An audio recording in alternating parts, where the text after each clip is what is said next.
अभिमान और स्वाभिमान, इसमें बहुत अंतर है। अभिमान एक चट्टान की मानिंद है। एक ऐसी चट्टान, जब तक ये विद्यमान है तब तक अध्यात्म की यात्रा ना तो प्रारंभ हो सकती है और ना ही अध्यात्म की यात्रा पर कदम रख सकते हैं। जहाँ तक स्वाभिमान की बात है, स्वाभिमान एक गर्व का पर्याय है। अभिमान अभिमान का ही पर्याय है, जिसे मैं कहते हैं।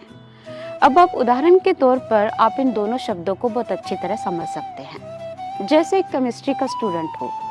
केमिस्ट्री का स्टूडेंट अगर कहे कि मुझे अपनी केमिस्ट्री के सारे टिप्स अच्छी तरह याद है, सारे फॉर्मूलाज, सारे केमिकल रिएक्शंस की जो प्रतिक्रिया है वो मुझे अच्छी तरह पता है, ये उसका स्वाभिमान हो सकता है कि मैं जानता हूँ।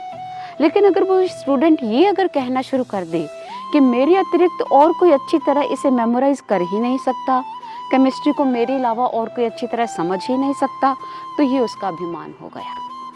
स्वाभिमान गर्व हो सकता है कि मैं जानता हूँ, पर अभिमान कहता है मैं मेरे अलावा इसको कोई जान ही नहीं सकता।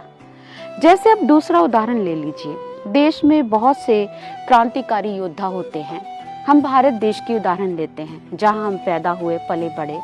भारत देश कभी गुलाम था, उसे आज़ाद करवाने के लिए अनेकों क्रांतिकारियों ने अपना योगदान दिया और वो गर्व से कहते थे, स्वाभिमान था उनके अंदर कि ये मेरा देश है, मैं इसे मुक्त करवा कर रहूंगा। ये स्वाभिमान था।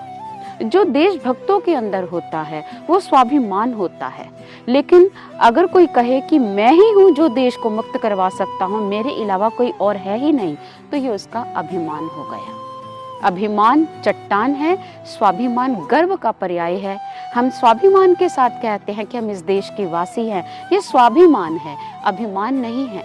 अभिमान वो कहता है कि मैं ही सब कुछ हूँ, मेरे अलावा कुछ नहीं है। अभिमान घातक है। स्वाभिमान व्यक्ति को और गर्व के साथ जीने की शक्ति देता है।